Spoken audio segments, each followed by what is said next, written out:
c'est-à-dire que vous imposez à un texte une préimage, vous voyez ce que je veux dire, un engagement qui est très bien, mais vous ne connaissez, vous ne vous laissez pas la possibilité de comprendre la partition. Une partition, c'est la ponctuation, c'est le départ. Pourquoi? Parce que la ponctuation, c'est une respiration. Alors, ça ne veut pas dire que toutes les virgules ou tous les points, c'est la même valeur au niveau de notes, au niveau des choses comme ça. Mais je te prends un exemple. Regarde, tu dis, où allons-nous, Seigneur? C'est bien, je veux dire, pas de problème. Toi, où allons-nous, Seigneur? Si tu dis, où allons-nous?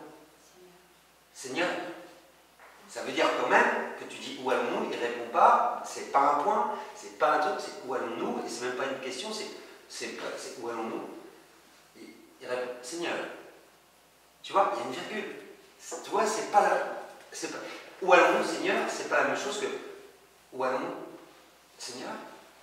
C'est pas ça qu'il faut jouer, mais ce que je veux te dire, ça montre que ton interprétation, si tu t'appuies sur simplement la ponctuation, simplement le fait de respirer et de laisser ce temps qui sera le tien. Ça ne veut pas dire que tu vas faire un temps de sociétaire de comédie française, mais tu vas faire un temps qui va te venir, quoi. Tu vois?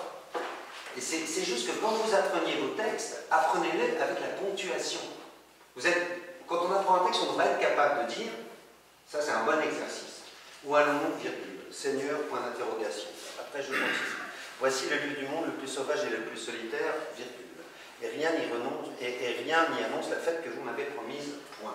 Vous devriez être capable, comme un conducteur de Formule 1, qui sait que tel virage je le prends à tel degré ou à tel degré, là je rentre, je me mets en quatrième, là je descends, je rétrograde à l'intérieur. La ponctuation, vous devriez la savoir par cœur, pour que ça devienne automatique.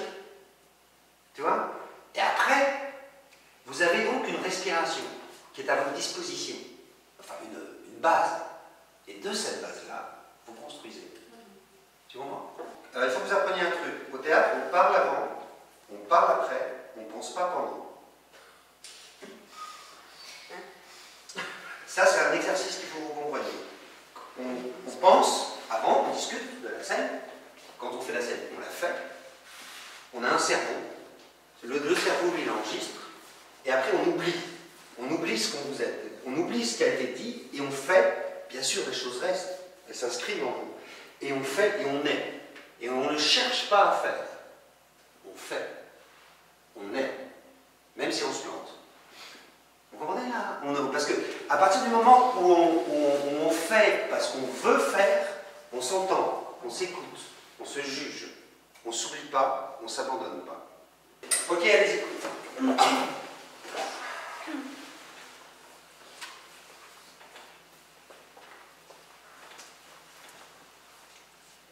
Voilà, mon Seigneur. Ouais, mais toi, regarde, je te donnais un bon exemple. Début de scène. Début de scène. Début de situation. On va rire. C'est question d'énergie. Tu arrives.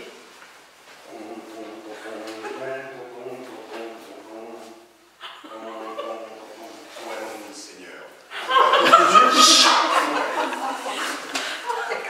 Amuse-toi à jouer quelqu'un, mais elle comprend vite.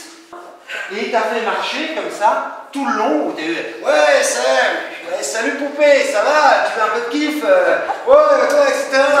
Ouais, et tu viens de là. Et donc t'arrives là et ça continue, et à un moment donné, mais il y a déjà des choses qui ont monté, parce qu'autrement tu peux pas attaquer. C'est une attaque de scène.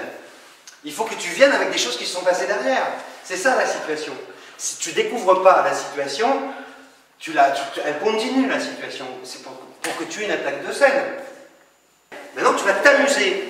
C'est-à-dire que tu vas t'amuser avec juste le truc d'avoir un truc juste d'arriver comme ça avec tes talons à aiguille et qu'à un moment donné tu fais juste ça. Tu fais juste on va où? Tu vois? C'est de l'amusement. Tu dis à quelqu'un, tu peux pas savoir que je te trouve belge. Voilà. Tu vois, une déclaration d'amour, un truc. Dans la vie, tu vas faire ça comme ça. Voilà, regarde bien. Hein, tu ne peux pas savoir comme je te trouve belle, etc. Maintenant, tu vas reculer. Recule. Tu ne peux pas savoir comme je te trouve belle. Qu'est-ce qui est plus fort? La distance.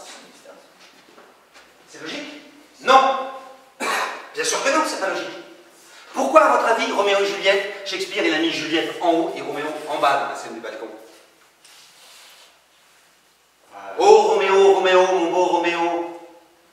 Parce que c'est beaucoup plus payant, la distance. Parce que ça donne une énergie, ça t'oblige à aller vers l'autre. Et c'est pas forcément en gueulant, en parlant fort, parce que tu peux très bien au théâtre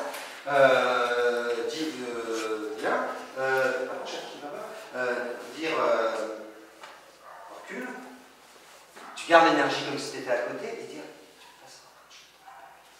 tu peux chuchoter au théâtre. Tu vas pas te soucier de comment on va t'entendre. L'important c'est de trouver. Après la question sera est-ce que les gens sont en HF, pas HF, est-ce qu'il faut, etc.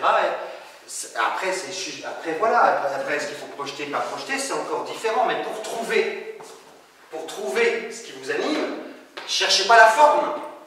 Parce qu'à un moment, tu ne peux pas savoir comme je te trouve belle, ça va te sortir en le chuchotant, et puis à un autre moment que tu vas refaire la scène, tout en gardant ton même enjeu, il faut que tu le cherches autrement. C'est pour ça qu'il faut, sur un plateau, n'avoir aucun interdit. Être capable de faire tout ce qui nous passe par la tête. C'est le plateau, c'est le seul endroit du monde où on peut faire tout ce qu'on veut. C'est le seul endroit du monde quand même où on meurt, et on se relève. Je me lasse point de moi.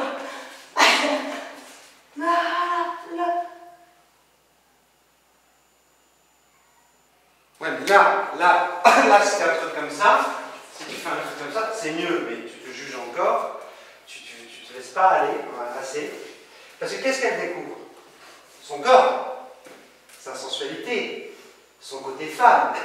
C'est ça qui est beau. Alors un peu maladroitement, peut-être, mais c'est ça qui est rigolo, parce que toutes les petites filles du monde, en regardant leur maman, elles imitent leur maman, elles imitent le côté très féminin, et elle voit son image, elle devient pépette. En fait, c'est ça. Elle devient pépette. Et là, si tu le vois, pour que ça fonctionne, vu que ce que tu as fait avant, il faut avoir l'attention, pour si tu le vois, c'est... Il faut. Si tu crées une énergie, il faut que tu la maintiennes à l'intérieur. Pas forcément, mais il faut que tu la gardes, qui résonne à l'intérieur pour savoir où tu l'emmènes après. Il ne faut pas faire comme si tu n'avais pas créé quelque chose. Il faut avoir notion de ce que l'on fait. Par exemple, si je fais une scène et que je te dis, tu comprends, alors, ça ne va absolument pas ce que tu as fait. Et puis ça ne veut pas continuer. Et puis je vais dire, là, toi, j'ai gardé l'attention, et puis je la transforme, et on sent que ça vient de quelque chose. C'est pas creux, c'est pas vide, ça vient de ce que j'ai créé, sur lequel je me suis appuyé, tac, c'est parti, et je retiens. Voilà. Ou ça pourrait être l'inverse, tu comprends, ah non, ça va pas être tout ce que tu as fait, et puis bon, excuse-moi. Tout rien. L'énergie, tout ça, elle est remplie, c'est rempli de ce qu'on a créé. Donc, vu que tu crées ça au départ, il faut vraiment emmener, quand tu vois que... Et puis voilà, tu gardes l'énergie qui est en toi, et puis après, tu ne sais pas ce que ça va devenir. Mais au moins, tu pars sur quelque chose qui fait que... Hop, la ligne est tendue entre vous deux. Tandis que si tu fais ce que tu as fait, non, je ne lève pas de moi.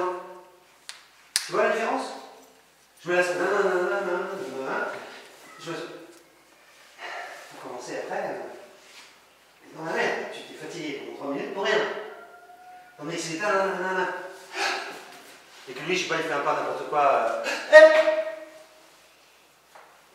voilà, vous avez déjà... Là, le fil entre vous deux, il est tendu. Il n'y a plus qu'à garder, quoi. Oui, mais il faut que tu le vois. Oui, je l'ai vu. Non, tu l'as pas vu. Mais si. Non, faut que tu le vois. Non, je me laisse pas de moi. Faut que tu pousses, c'est comme une note.